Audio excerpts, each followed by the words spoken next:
소개하고 또 저희가 갈 사역지에 대해서 소개하는 시간을 갖도록 하겠습니다.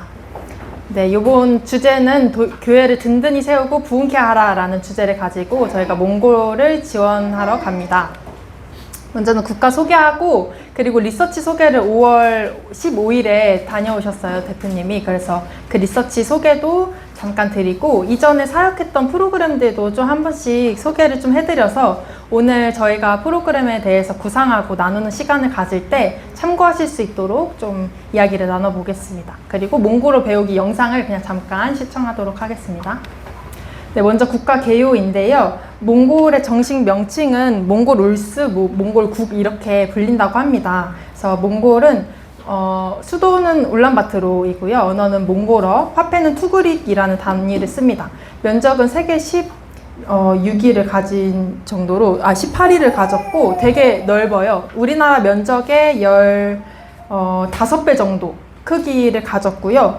인구는 340만 정도로 굉장히 면적에 비해서 인구수가 굉장히 적다. 이 인구수는 거의 우리나라의 경상남도 수준의 그 인구예요. 그래서 되게 그 면적에 비해서 인구수가 굉장히 적고 또 울란바토르에 그 모든 인구가 집중되어 있어서 그 한산한 땅들이 굉장히 많다고 보시면 됩니다. 그리고 알아두어야 할 것은 내륙국가라는 점인데요. 바다가 없는 세계에서 가장 넓은 내륙국입니다.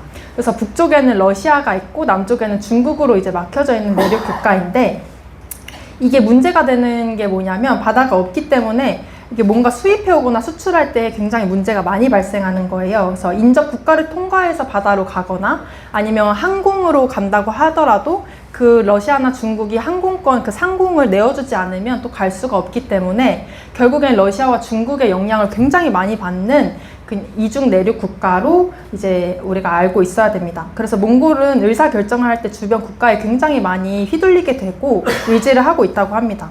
그래서 자연스럽게 글로벌의 기업들도 투자를 주저할 수밖에 없는 상황들이 펼쳐지고 있어서 몽골이 생각보다 계속해서 개발도상국의 위치에 속해 있는 이유이기도 합니다. 네, 이렇게 위에 보시면 러시아 그리고 아래가 중국이고 다 막혀 있어서 바다로 가기가 굉장히 어려워서 계속 주변 국가에 휘둘리게 되는 상황들이 있는 거죠. 자연 환경은 몽골이 이제 전체적으로 고산지대예요. 그래서 고원 국가로 평균적으로 약 1600m의 이렇게 높은 지대로 형성되어 있습니다.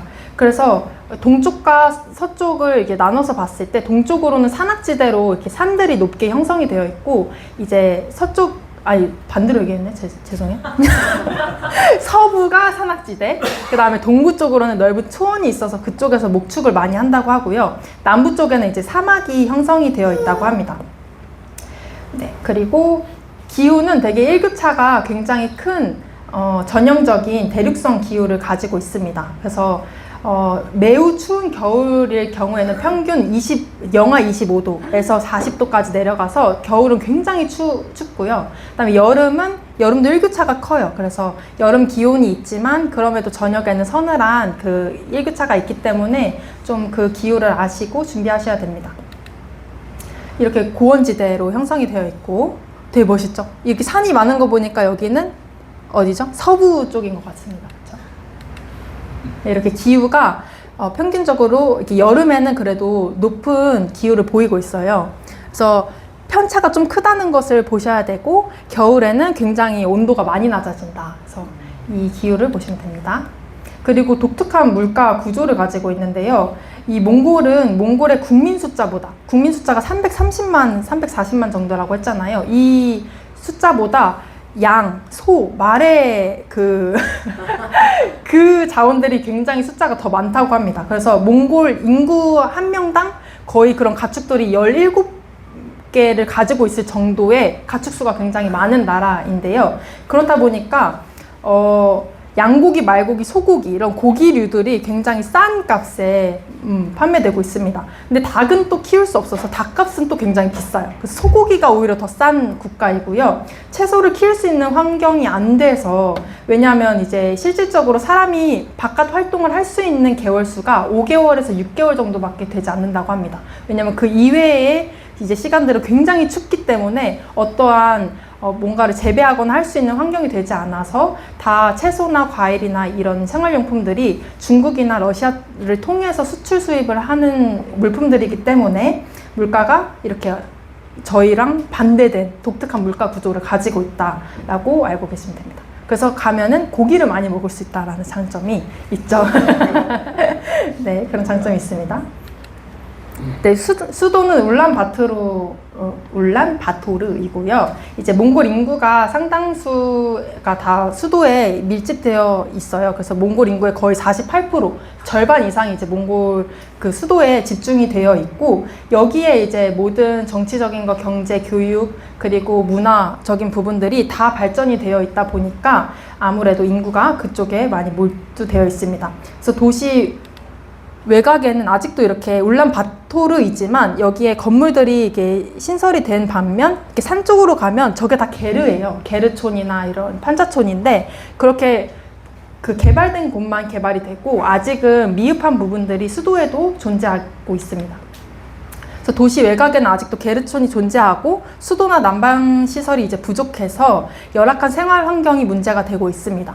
그래서 바깥쪽으로 좀만 가도 이렇게 좀 게르랑 이렇게 판자촌이 형성이 되어 있는 모습을 쉽게 볼 수 있고요. 그래서 화장실이나 이런 것도 되게 미흡한 상황에 있어요. 수도 시설이 굉장히 기반이 되어 있지 않기 때문에 아직도 그 열악하다고 보시면 됩니다. 네, 이렇게 게르들이 이렇게 같이 있는 것을 보실 수 있고요. 이제 국기를 한번 보면 빨간색, 파란색, 그리고 여기 왼쪽에 소윤보라는 문양이 있는데요. 여기 의미가 다 담겨져 있습니다. 파란색은 이제 몽골 국민의 하늘에 대한 믿음, 그리고 국가에 대한 영원한 충성을 의미하고 있고, 빨간색은 이제 끊임없는 발전과 번영을 의미한다고 합니다. 그래서 이런 국기들은 이제 1924년에 이제 정해져서 사용을 하고 있는 국기입니다. 그래서 이런 색깔과 이런 민족 문양들을 보면 그 몽골 사람들의 생각들을 좀 알 수 있는 것 같아요. 하늘에 대한 믿음을 갖고 있고 또 국가에 대한 충성심을 좀 보이는 국기라고 보시면 될 것 같습니다. 그래서 몽골의 역사를 그냥 짧게 한번 설명을 드리면, 몽골 이전에는 유목민 역사가 있었습니다. 그래서 몽골 고원 지역은 다양한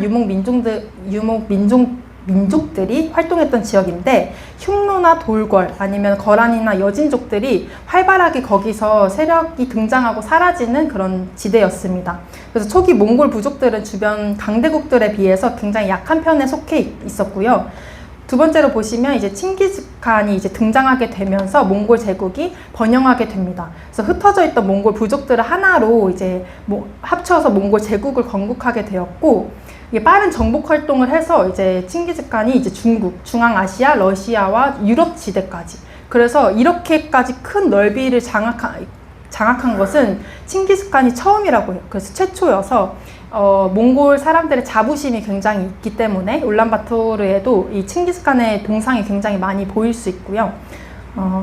이렇게 몽골 제국은 칭기즈칸 사망 당시에도 동서로 연결된 거대한 제국을 형성한 채로 이제 사망했다고 합니다.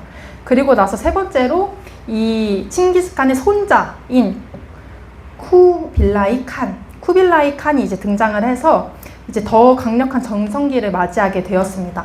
그래서 계속해서 정복을 하고 원나라를 세우면서 거대한 전성기를 맞이를 했지만 그가 죽고 나서 이후에 내부 갈등과 세력 악화로 인해서 국가가 분열되고 다시 이제 중국이나 이제 러시아에 쇠퇴되는 그런 일들이 벌어졌습니다. 그래서 근현대로 와서는 몽골은 계속해서 중국과 러시아의 영향을 받을 수밖에 없는 환경에 놓여져 있었어요. 그래서 그 전까지는 뭐 사회주의나 이런 공산 체제로 갔었지만, 그 양국의 영향을 받아서 공산 체제로 갔었지만, 그 이후에 소련이 붕괴되면서 1992년 헌법 개정을 통해서 민주공화제 국가로 이제 다시금 일어설 수 있었습니다.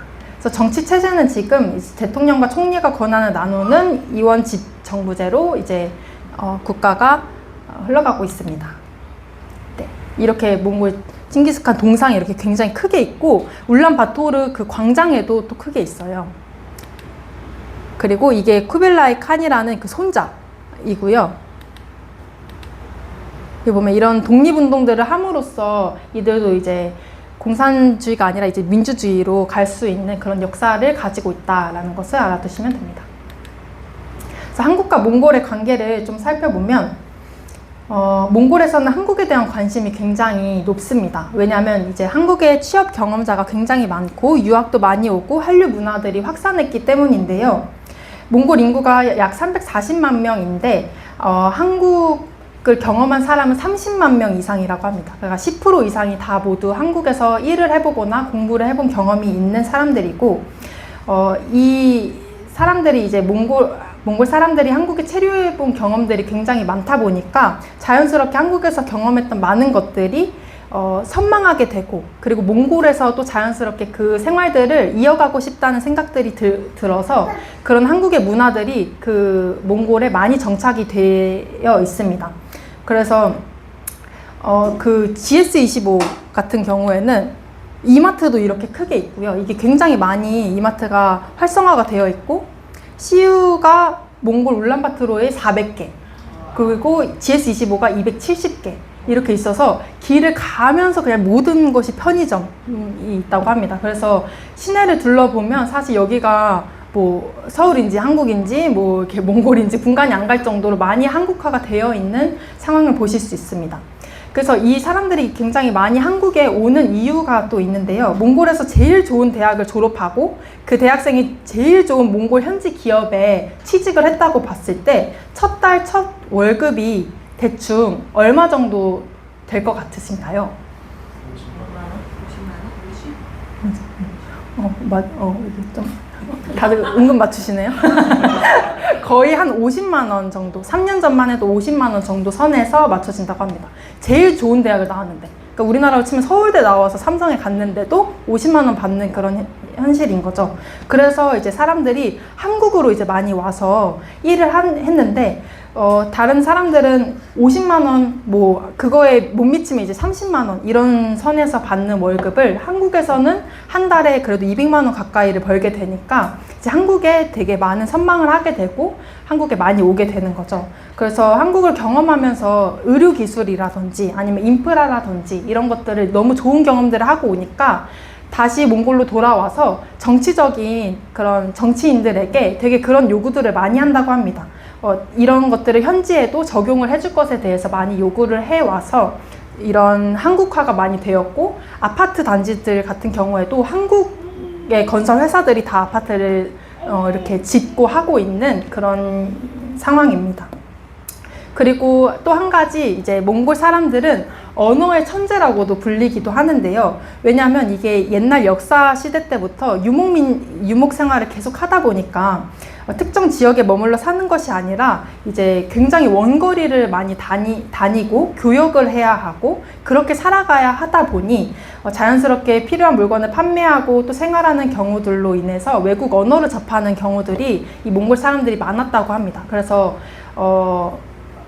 어떻게 보면 일종의 DNA 같은 언어를 되게 빨리 습득할 수 있는 그런 장점을 또 가지고 있어서 가면 한국어도 굉장히 잘하는 몽골인들이 많고요.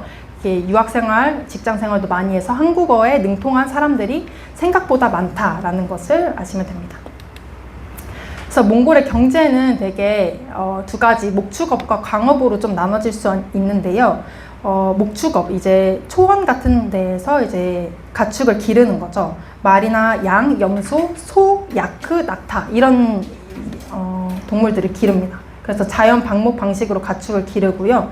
광업은 풍부한 광물 자원을 가진 나라예요, 몽골이. 그래서 사실 전 세계 10대 자원부국 중에 하나입니다.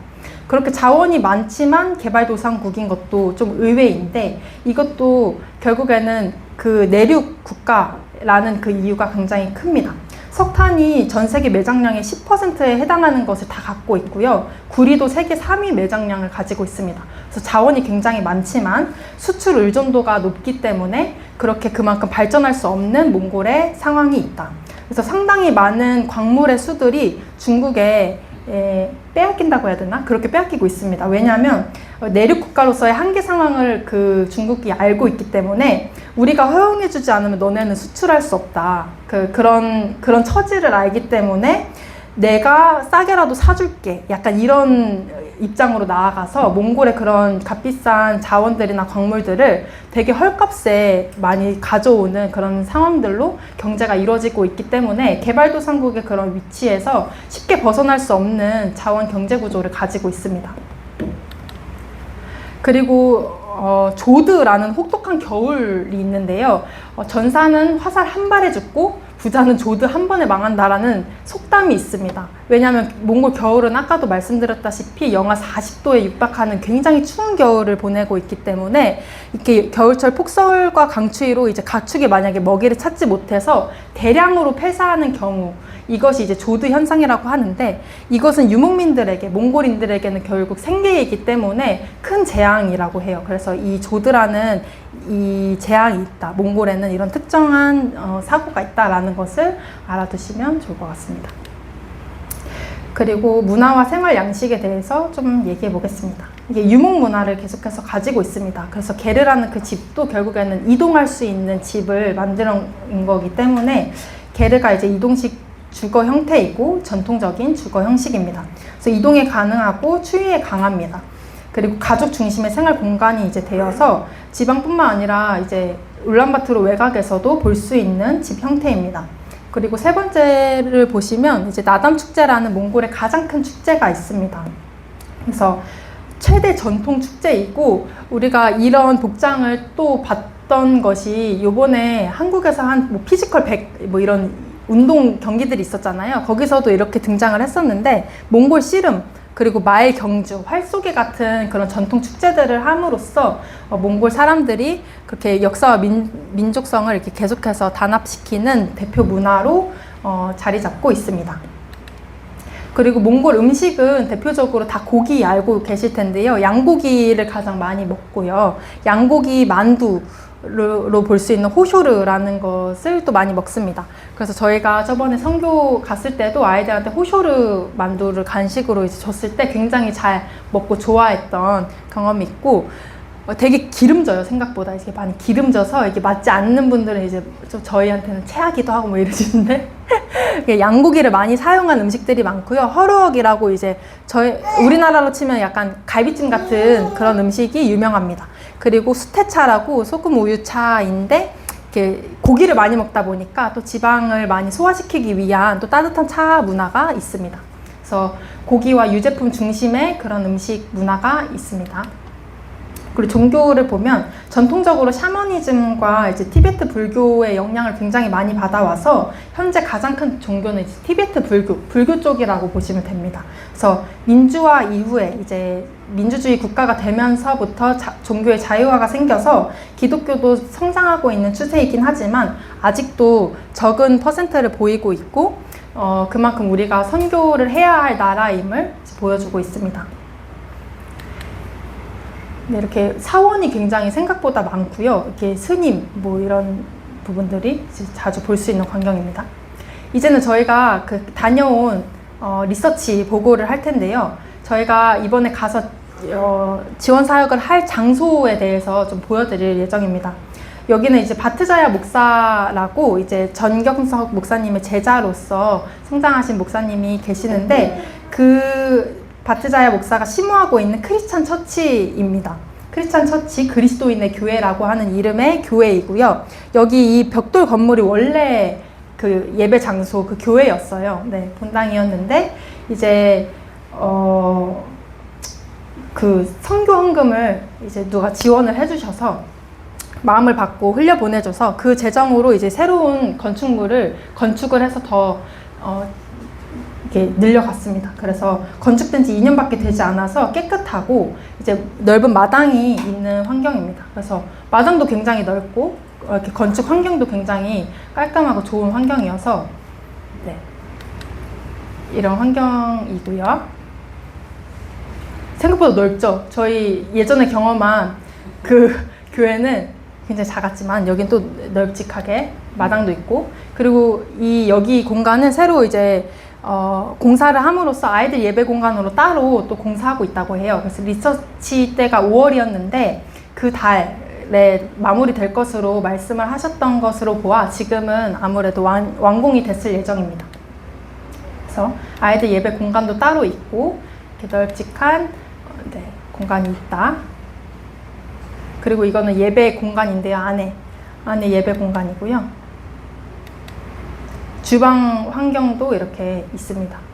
그래서 주방 상태 잘 봐주세요, 우리. 주방 있고 냉장고 있고 전자레인지, 가스레인지 다 있고요.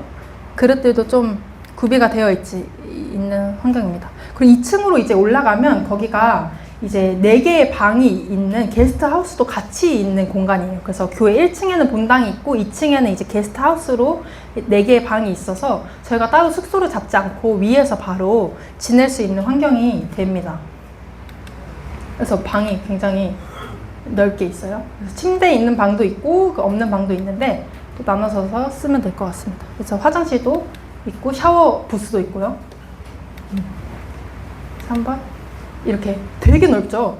그래서 하나님께서 이렇게 몽골 이 교회를 굉장히 부흥하길 원하시는 듯한 넓이입니다. 그래서 많이 저희가 전도하며 여기 크리스찬 처치가 좀 많이 부흥될 수 있도록 좀 해야 될 것 같습니다. 네, 이런 환경입니다. 그래서 영상을 보시면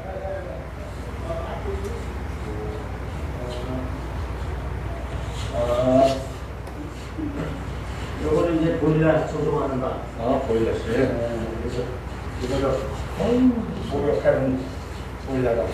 요거는 이 동생인데 여동생이 머무르는 바인데 이제 좀 밑으로 내려갈 때. 네. 이제 저거 20일 날 끝나면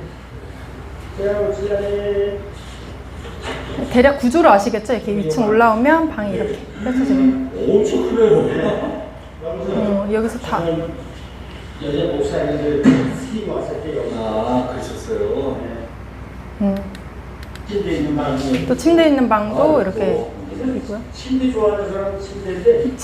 네, 그때 최상. 진짜. 최상인데요? 네.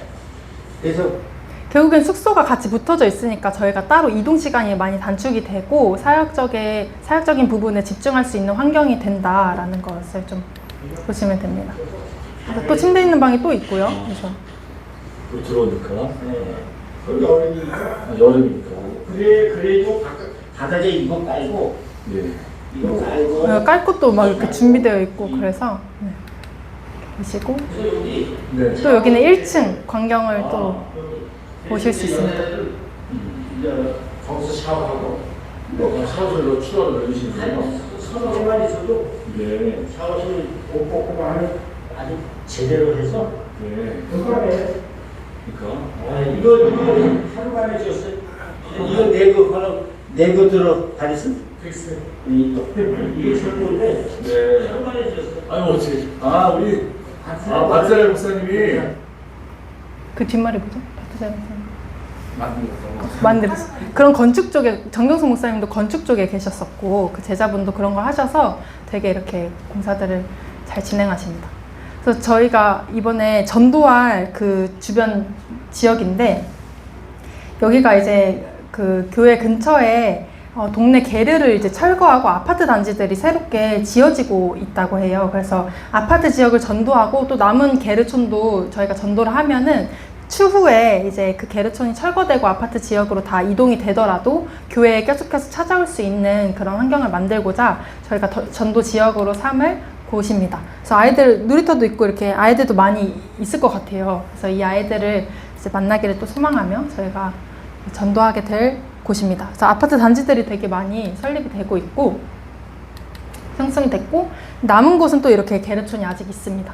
그래서 게르촌과 아파트가 같이 이제 있는 그 동네인데 여기서 저희가 전도를 진행하고 또 이 주민들을 대상으로 저희가 사역을 진행할 예정입니다. 그래서 이렇게 게르촌이 있다. 널찍널찍한 특징을 가지고 있죠.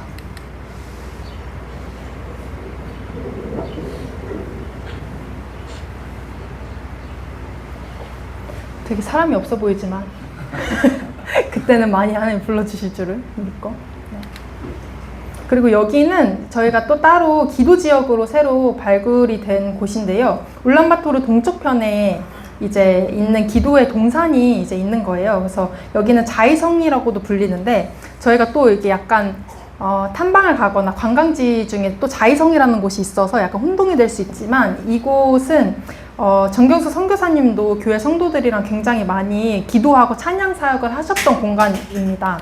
그래서 보면 이 안쪽에 이렇게 내부 공간도 있고 저 원형 건물 밖은 이렇게 다 울란바토르 시내가 다 보이는 동산이 있어서 저희가 여기를 바라보면서 이제 기도하고 또 이렇게 하나님 마음을 품을 수 있는 중보기도 할 수 있는 최적의 공간이 될 것으로 이제 보여서 저희가 이곳에 가서 기도할 예정입니다. 그래서 여기서 기도하는 또 자매 중에 정경수 선교사님의 제자 어뜨너 자매는 여기서 20살 때부터 15년간 쉬지 않고 여기서 계속해서 기도를 해왔다고 합니다. 그래서 그렇게 기도하는 곳이고 저희도 여기서 기도하면서 하나님이 기도할 수 있는 지역을 주셨다는 것은 몽골이 그만큼 부흥할 수 있는 하나님의 마음이 있는 곳이다 라는 것을 저희도 알고 좀 기도해야 할 것 같습니다. 되게 넓게 잘 보이죠? 이렇게 확 그 시내가 다 보여서 너무 좋은 기도 장소입니다.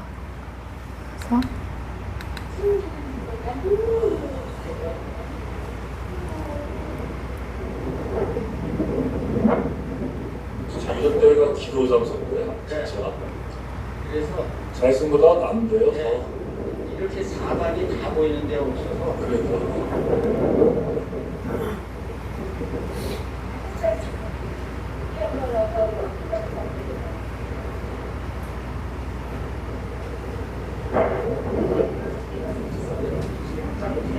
자, 여기 한번 내려와 보시죠. 이렇게 다 볼 수 있다.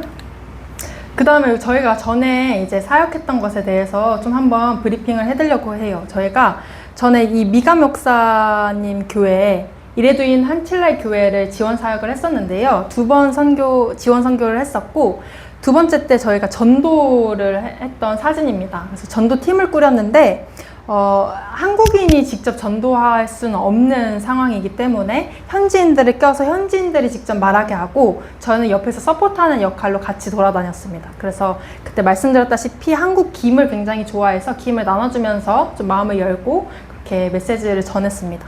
그래서 이렇게 팀들이 이제 구성이 돼서 이제 돌아다녔고요. 그래서 이 성도 아이들이 직접 얘기하거나 성인들이 얘기하거나 해서 복음의 메시지를 직접 전달하고 어떤 집은 집까지 초대해줘서 그 집 안에서 복음을 전하기도 하고 이렇게 진행이 됐습니다. 그래서 이거는 그 복음 메시지, 그 전도를 굉장히 원했었는데 그 전도를 경험한 이제 미가 목사와 교회 성도들이 한 이야기를 적었어요. 그래서 그동안 전도할 사람이 부족해서 많이 나가지 못했었는데 옆 이웃이나 주위 가까운 곳만 전하고 있었다. 그래서 특별히 한국 형제들이 와서 멀리까지 전도를 나가서 기쁨의 마음이 가득했다. 그래서 교회를 세운 지 12년째인데 복음과 전도를 위해 12년째 기도했다. 그래서 사람들은 복음 전도하러 갈 때 반대는 안 하지만 받아들이기만, 그냥 듣기만 하고 있대요. 근데 오늘까지 이웃의 복음 전도를 하면서 하기 위해 그동안 생각했던 것을 성도들이 실제 직접적인 행동으로 옮겨서 전도를 해서 기쁘고 감사한 마음을 이렇게 표현해 주셨습니다. 그리고 조그마한 아이도 이 소감을 얘기했어요. 그래서 한국 분들이랑 이렇게 전도하는 게 처음이고 전도하러 다닐 때 새 가정이 안 받아들였었다. 그러나 나머지 사람들은 잘 받아들이고 집까지 초대하고 맛있는 것도 주었습니다. 들어가자마자 복음 팔찌를 설명하고 나서 내일 10시에 어린이 프로그램이 있고 환영한다고 알려주었습니다. 그리고 집에서 나가기 전에 우리 한국 손님들이 가져온 선물이래요 하고 김을 2-3개씩 나눠드렸습니다. 오는 길에도 심심하지 않고 열심히 찬양해 주신 심원용 목사님 덕에 기분이 너무 좋았습니다. 집집마다 다니면서 들어가면 축복송도 해주었는데 그 시간이 너무 소중하고 감사했습니다. 다들 내일 10시에 온다고 약속했는데 그중 한 여자분이 교회 다니면 한국까지 보내줘요? 물어보더라고요. 웃음. 오늘은 복음 전도하는 게 최고로 감사한 일이었습니다. 라고 이 조그만한 이 아이가 얘기해 주었어요. 그리고 또 교회 성도 집사님이 너무 감사드립니다. 너무 기쁘고 같이 전도하게 돼서 하나님께 감사를 드립니다. 2년 동안 계속 생각하고 있었던 꿈이 있었어요. 그동안 혼자 복음 전도를 생각만 해도 겁이 나서 못 나갔었어요. 가끔씩 여호와 증인에서 2명씩 전도를 나가는 것을 보았어요. 그것을 볼 때마다 기도하고 있었습니다. 기도하고 있을 때 주님이 너는 이웃에 대해 얼마나 아니? 물어보셨습니다. 직접 전도하면서 주위 이웃을 알게 되며 그 응답을 깨달았습니다. 한국에서 여기까지 사랑을 품고 나누기 위해 오신 한국 분들께 감사를 드립니다. 몽골 사람을 위해서 늘 사랑하는 마음으로 섬기는 우리 형제들에게 감사를 드립니다. 라고 그 교회 성도가 또 고백을 해주었습니다. 이렇게 마음의 전도라는 것을 품고 있지만 사실 함께 서포트하거나 하나가 돼서 도와줄 여력이 되지 않아서 시행하지 못하고 있었던 부분에 그 전도라는 것을 같이 함으로써 사람들이 굉장히 많이 힘을 얻고 성도들이 힘을 먼저 얻고 또 지금까지 이 이레도의 한칠라 교회는 전도를 계속해서 해가면서 다른 교회들과 협력하면서 그렇게 힘쓰고 있다고 합니다. 그래서 전도라는 프로그램이 요번에도 저희가 또 집중을 할 예정인데 이렇게 또 사람들의 그 영혼이 다시금 열정으로 불타오를 수 있는 그런 시간이 되기를 우리가 기도로 준비해야 할 것 같습니다.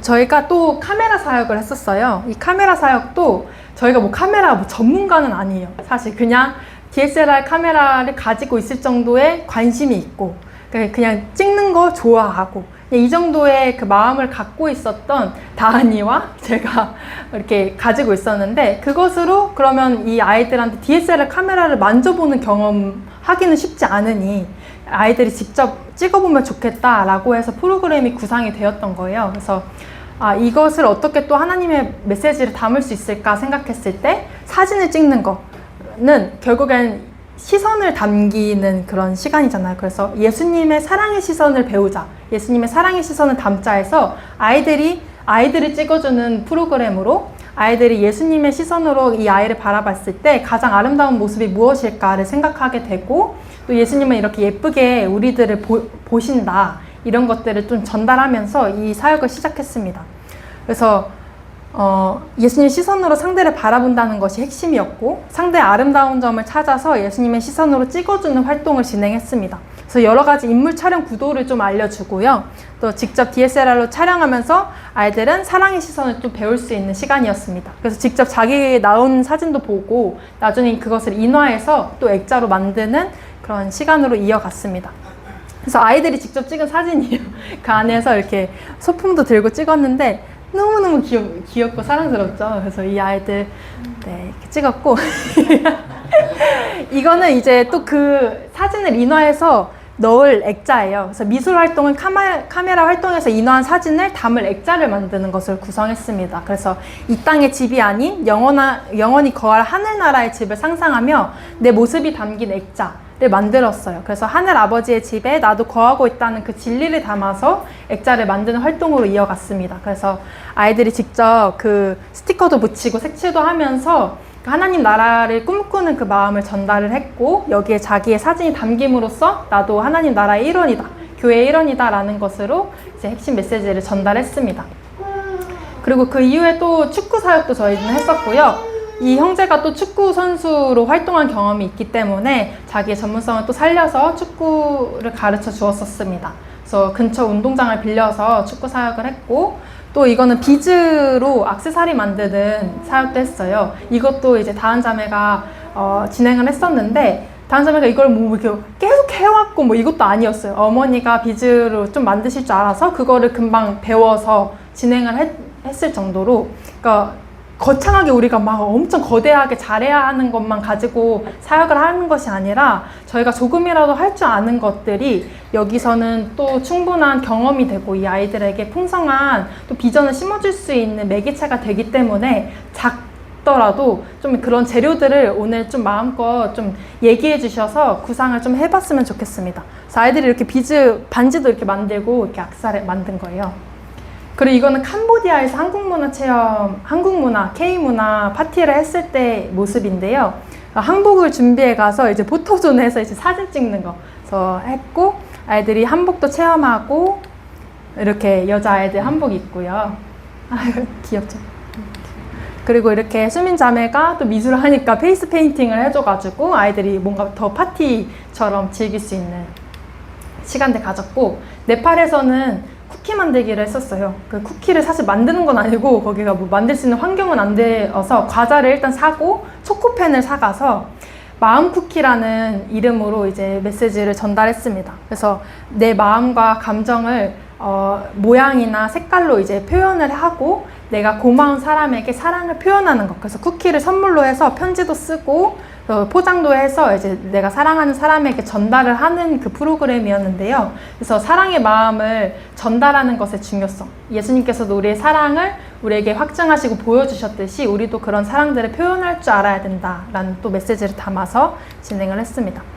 그래서 이렇게 아이들이 또 이렇게 알록달록하게 꾸민 그런 쿠키를 이제 편지도 쓰고 포장도 해서 이제 전달하는 그 사역을 했고요. 그래서 처음에는 이렇게 언어가 잘 통하지 않으니까 그러니까 저희가 준비해서 번역된 것을 준비해서 이런 메시지들을 먼저 전달하고 프로그램 사역을 진행했었습니다. 그래서 이거 네팔에서 또 미용 건강 사역을 했었을 텐데요. 쑥뜸 같은 거 그냥 남자 어른들 대상으로는 쑥뜸 같은 거 하고 안마기계로 안마하고 뭐 이러면서 이제 몸 건강 우리의 그런 영적인 건강도 챙겨야 된다. 또 이런 메시지들을 또 담아서 이런 안마도 했었고 이게 그 피부 미용 사역 했던 사진인데요.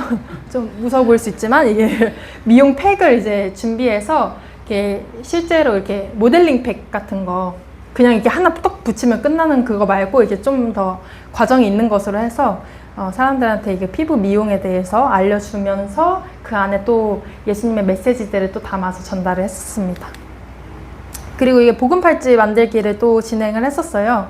그래서 그 복음 팔찌에 담긴 메시지를 전달하면서 사람들이 이제 팔찌를 만드는 거. 그래서 사람들 손목을 보면 다 알록달록 뭐가 원래 많더라고요. 그러니까 액세서리를 좋아하는 문화인 것 같아요. 근데 또 복음 팔찌까지 있으니까 사람들이 굉장히 좋아했어요. 여기도 불교 문화가 굉장히 좀 있는데 막 이렇게 십자가가 달린 이렇게 팔찌를 들고도 막 이렇게 해맑게 웃으면서 되게 좋아했습니다. 이건 가방 꾸미기, 작년들 대상으로 가방 꾸미기 사역을 했었고 가방에 꾸밀 어떤 모양이나 문양 아니면 한국말 같은 것을 준비했어요. 그래서 축복합니다, 사랑합니다 라는 것들을 좀 담아서 사람들이 보고 또 자기만의 가방을 만들 수 있도록 진행을 했습니다. 그래서 이렇게 좋아하죠. 축복합니다 써져 있는 가방 들고 좋아하시는 모습 이렇게 진행했고요. 이게 성경 퀴즈 대회를 진행해서 사람들한테 많은 이제 선물들을 또 나눠주는 시간이었는데요. 그러니까 성경적인 그 진리가 담긴 그런 퀴즈를 낸 거죠. 쉬운 것들. 뭐지? 예수님 뭐가 있었죠? 십자가. 교회 이름. 뭐가 핵심입니까? 사랑. 이런 거 얘기하는 그 단순한 그런 메시지들인데 그런 것들을 이제 본인의 입으로 이제 정답을 외치면서 그런 정답과 같은 삶을 살아가기를 또 소망하는 바람으로 성경 퀴즈 대회를 만들었고 또 풍성히 그 선물들을 또 나눠줌으로써 이 성경 안에 담긴 복이 얼마나 많은지 사실 이 물품보다 귀한 복이 많잖아요. 그 진리 안에. 그래서 그런 것들을 좀 전달하는 시간이 되었습니다. 번쩍번쩍 손을 들면서 사실 선물을 갖기 위해서 하신 거긴 하지만 그래도 이런 기쁨의 또 퀴즈 대회가 되었었습니다. 그래서 막 신라면도 받고 또 이런 여러 가지 물품들도 앞에 두고 이렇게 좀 가져가는 시간을 가졌어요. 그래서 아이들 모자 꾸미기도 했었어요. 이때는 이 밀짚 모자를 사서 거기가 좀 덥기 때문에 밀짚 모자 사서 그러니까 머리에 쓰는 거다 보니까 머리와 또 연결지어서 우리 안에 아름다운 생각들을 해야 된다. 예수님의 좋은 생각, 좋은 성품 이런 것들을 생각하면 내 안에 그런 것들이 씌워지기를 바라는 마음으로 또 모자를 꾸미는 그런 사역을 진행을 했었고 아이들한테 그런 설명들을 하고 진행을 했습니다. 이게 뭐냐면 이렇게 하면 눌리잖아요. 이렇게 모자를 꾸밀 때 눌리니까 친구한테 모자 씌워가지고 색칠을 하는 거예요. 그래서 너 아이디어 굉장히 좋다 이제 칭찬해줬어요. 그래서 같이 이렇게 모자 이렇게 알록달록 자기만의 색깔들이 다 있어요. 이게 뭔가 보고 한 게 아니거든요. 그래서 자기만의 색깔로 다 했고요. 이게 이런 사역들을 보면은 그러니까 거창하지 않아요. 되게 뭔가 크게 여기서 저희가 생각하는 전문성이라기보다는 정말 이 현지에서 발휘될 수 있는 좋은 매개체가 무엇이 있을까 재료를 탐색하는 과정으로 좀 생각을 해주셔서 많이 할 수 있는 것들을 꺼내주시면 그 현지 상황에 맞게 저희가 또 알맞게 프로그램을 구상하고 또 거기에 성경적인 의미를 담아서 전달할 수 있는 좋은 프로그램들이 형성이 되니까 너무 어렵게만 생각하지 마시고 이거 조금 할 수 있다. 아니면 누군가 이거 할 줄 아는 내가 배워서 금방이라도 할 수 있다 하는 것들도 다 거기서 이루어질 수 있는 거거든요. 그리고 네팔 같은 경우에는 좀 많이 여기가 이렇게 수준이 더 많이 이렇게 낮아서 사실 이런 밀짚 모자나 뭐 가방 꾸미기를 해도 괜찮은 상황이었지만 몽골은 이제 점차 한국 문화가 많이 들어가 있고 그리고 아이들 자체도 스마트폰이나 이런 것들이 많이 확산이 되면서 좀 문화 수준이 조금 높아진 것 같아요. 전보다. 그래서 우리가 이것을 생각하고 뭘 정말 좀 그런 것들을 하면은 실망할 수 있는데 그 수준에 맞춰서 저희가 좀 더 퀄리티 있는 것으로 준비를 한다던가 이렇게 아이들이 좀 더 마음이 열리고 또 비전을 발견할 수 있는 좋은 매개체들이 하나님께서 준비해 주실 거라고 생각을 해요. 하나님께서 지혜 주시고 또 발굴되게 하셔서 좋은 프로그램들이 만들어질 수 있을 거라고 생각합니다. 그래서 이렇게 함께 오늘 사역을 나누는 시간을 가질 거거든요. 어떤 사역을 할까 구상하는 시간을 가질 건데 그때 이제 좀 본인의 그런 자그마한 장기들도 많이 말씀을 해주시고 그것을 충분히 살려서 할 수 있도록 최대한 진행을 하고 또 현재 상황에 맞게 그것이 안 될 수도 있지만 그래도 많은 재료들을 꺼내는 것이 좋으니까요. 그래서 꺼내주시고 그런 것들이 없다면 또 저희가 이전에 계속해서 해왔던 재료들 아니면 이런 프로그램 구상들이 있으니까 또 거기에 오히려 또 마음을 맞춰서 해주실 수도 있고 그래서 오늘 좀 그런 전체적인 구상을 하는 시간을 2부에 갖도록 하겠습니다. 그래서 지금까지 그런 사역을 설명드렸고 몽골어 배우기 영상을 좀 볼 건데 이 아이가 이 한국에서 이렇게 대안학교 다니는 친구인가 봐요. 그래서 한국말로 몽골어를 이렇게 설명해주는 과제를 제출한 영상인 것 같아요. 유튜브로. 그래서 한번 짧게 보시고 같이 따라하면서 몽골어에 대해서 잠깐 친숙하게 좀 하는 시간을 갖고 마무리하도록 하겠습니다. 네, 안녕하세요. 저는 안호징이라고 합니다. 네, 오늘은 몽골에 오신다면 꼭 필수인 간단한 생활 어휘에 대해 알아보고 그들의 발음에 대해 알아보는 시간을 갖도록 하겠습니다. 첫 번째는 인사, 생배노. 생배노는 안녕하세요입니다. 그리고 세노는 안녕 이런 식으로 하는데요. 한국이랑 비슷하게 안녕하세요는 전부 다 위에입니다. 어른 사람들에게 있는 샘베노 이렇게 하는데요. 그리고 친구들이랑 세노 이렇게 인사할 수도 있습니다. 네, 샘베노는 쉬울 것 같아요. 생베노 따라해보세요. 생베노. 네, 세노는 세노. 좀 힘을 주고 말하면 될 것 같아요. 세노. 네. 그 다음은 오치다레. 죄송해요. 네. 오치다레. 네. 다음 바이사는 감사합니다예요.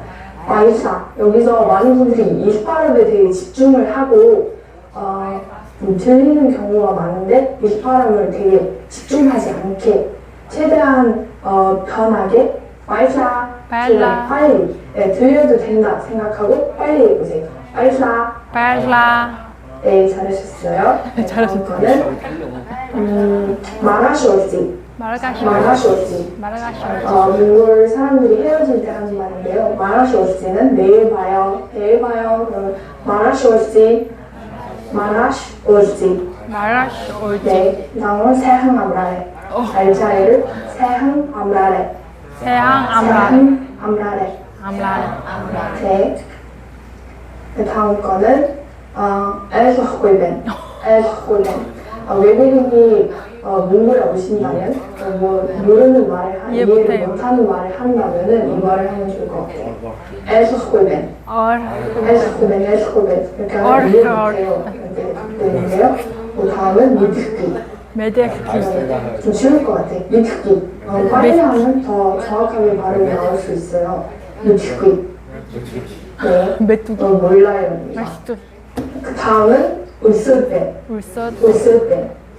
이 오마름은 한국에 없잖아요. 그래서 이렇게 입 모양이 우 할 때 우 하고 입에서는 소리가 나는 거예요. 그래서 네, 울쓸때는 배고파요. 다음은 암장갈때 목말라요. 물 주세요. 이런 뜻으로 암장갈때. 저희가 알아들어야 되잖아요. 아이들이 목말라고 할 때 알아들어요. 내랑 아니입니다. 낸 팀. 팀에. 네. 네, 다음 거는 우귀. 아니요는 우귀입니다. 우기. 우귀. 우기. 네, 잘했어요. 다음 건. 여기는 NUA. 이거 뭐예요? NUA? 이 문장만 있으면은, 이 문장만 잘 외우면은, 세 단어 몇백 개나 배울 수 있을 것 같아요. 이렇게 하고, NUA. 이렇게 물어보면 몽골어로 가르쳐 드릴 수 있을 것 같아요. 그래서 NUA. NUA. NUA. NUA. 네. 저희가 이렇게 했지만 저희가 또 가면은 또 저희가 책자나 또 몽골 이렇게 필수 단어 같은 거, 회화 같은 거는 다 적어서 드릴 거예요. 그래서 그거 보시면서 충분히 아이들하고 소통하실 수 있으니까 너무 걱정하지 마시고 또 통역도 붙으니까 또 걱정하지 마시고 네. 그래서 어려운 이 몽골 단어 저희가 이렇게 유튜브나 이런 거에 좀 많이 있으니까 한번 찾아보시면 좋을 것 같습니다. 그 유튜브에 몽골 여행 영상도 굉장히 많아요. 유튜버들이 여행 영상 하면서 문화 같은 거 많이 알려주고 하는 것도 있는데 좀 보시면 전체적인 몽골의 분위기나 그 뉘앙스들을 파악하실 수 있을 거예요. 그래서 저도 여기 모임 오면서 그 영상을 보면서 왔는데 굉장히 도움이 많이 되실 것 같으니까 그런 것들 좀 공유를 해드릴 테니 한번 보시면 좋을 것 같습니다. 그래서 오늘은 여기서 마무리 짓고요. 이제 점심 식사하겠습니다.